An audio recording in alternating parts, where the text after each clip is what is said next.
messieurs, bonjour et bienvenue à cette revue des titres. Le matinal nous apprend que Sakalafia met en garde les contrevenants. Il s'agit du port obligatoire de masques dès ce jour pour prévenir le Covid-19. Jusqu'où ira Joël Aïvo, message suggestif sur la gouvernance de Talon. Joël Aïvo fait à sa manière le bilan des 4 années de gestion du nouveau départ. À travers son canal habituel de résonance, sa page Facebook, le constitutionnaliste a posté le 6 avril 2020 un message suggestif qui laisse pantois l'agrégé des facultés de droit, mu depuis peu par une ambition dont lui seul détient les contours, fait une fixation sur 2021 et pense au bilan du régime en place alors que les actes parlent d'eux-mêmes. C'est à retrouver à la page 2 du quotidien Le Matinal. Le CIPB opte pour les masques en tissu. La Bénin limite les contacts physiques avec les usagers. Il s'agit de la lutte contre le coronavirus et c'est à retrouver à la page 3 et 10 du quotidien. L'heure de la moisson a sonné dans le secteur énergétique. Les appréciations d'acteurs politiques et de syndicalistes par rapport aux 4 ans du nouveau départ. Cet article est à retrouver à la page 6, 7 et 11 du quotidien Le Matinal. Passons à présent au quotidien La Nation. Rester à la maison ou sortir masqué face au coronavirus à partir de ce jour. C'est à retrouver à la page 3. Les grands dossiers en examen à l'Assemblée nationale. Première session ordinaire 2020. Une quarantaine de dossiers vont meubler la première section ordinaire de l'année 2020 au Parlement ouverte ce mardi. Le président de l'Assemblée nationale, Louis Vlavounou, l'a annoncé dans son discours d'ouverture des travaux. C'est à retrouver à la page 2. Message du Conseil des investisseurs privés au Bénin sur la protection contre le Covid-19, gestion du secteur des sports, des investissements majeurs et des résultats notables en 4 ans. C'est à la page 13 du quotidien La Nation. Nord-Sud quotidien, ouverture de la première session ordinaire de 2020 à l'Assemblée nationale. Coronavirus, l'état du monde face à la pandémie le mardi 7 avril. Gouvernance à la tête de l'État, Noël Toffon décerne satisfecit à Talon. Police républicaine, la création d'une unité spéciale très équipée. Et pour la lutte contre le Covid-19, le port de masque est désormais obligatoire.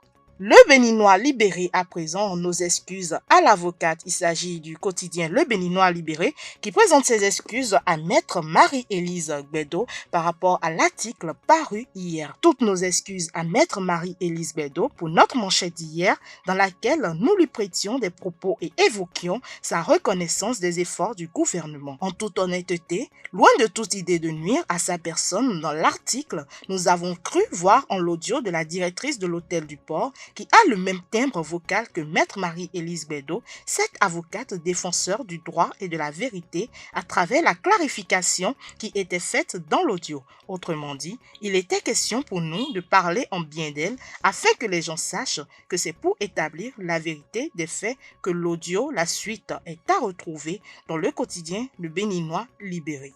À Dambi, à Cotonou, le cœur toujours à Paraco. Il s'agit des dons de 5000 masques et 200 systèmes de lavage de mains. Madame Assi était l'émissaire. Contestation des actions de Ben du parti FCBE. Quand on a pris part à plusieurs réunions cruciales dans la vie d'un parti, on se réserve de poser quelques actions que ce soit. Cela est plus que nécessaire quand on sait que dans certaines réunions, il a été question de concessions pour que l'entente revienne dans la maison Corée. C'est ce qu'on est en droit de dire au regard de certaines prises de position de Kamawa Sangari qui, en voulant jouer au juriste, envoie une sommation interpellative pour demander comment il s'est retrouvé dans ce bureau du parti reconnu par l'État au regard de la loi sur la charte des partis politiques. Coronavirus, bonne décision du gouvernement. Il s'agit du port de masque obligatoire dès ce jour. L'élément est à retrouver dans le quotidien Le Béninois libéré. Passons à présent sur le site du magazine international First Contact Afrique.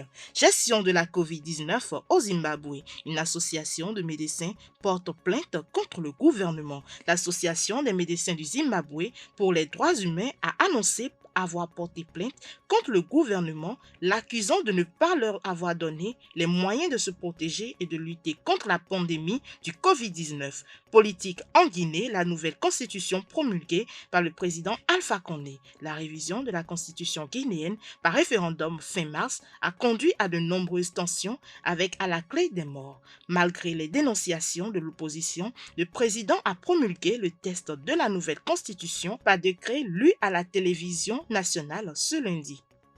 Au Sénégal, Hissène Habré obtient quelques jours de liberté. 60 jours de liberté sous haute surveillance militaire, c'est la grâce qu'a reçue au Sénégal l'ancien président tchadien Hissène Habré ce lundi 6 avril 2020. L'ancien dirigeant tchadien est contraint de rester dans sa résidence à Dakar. En Éthiopie, la construction d'un barrage sur le Nil crée de vives tensions entre les États riverains. L'Éthiopie a pris en construction sur le fleuve Nil un méga barrage dont le remplissage en 2 ans prévu par le projet fera baisser considérablement le débit du fleuve. Cette situation fait réagir le Soudan, le Kenya et l'Égypte qui proposent une durée de 10 ans afin de réduire les dégâts. L'Éthiopie inquiète déploie son armée près du site. Merci de nous avoir suivis. Avec First Contact Afrique, c'est l'Afrique qui gagne. Avec First Contact Afrique, c'est l'actualité autrement.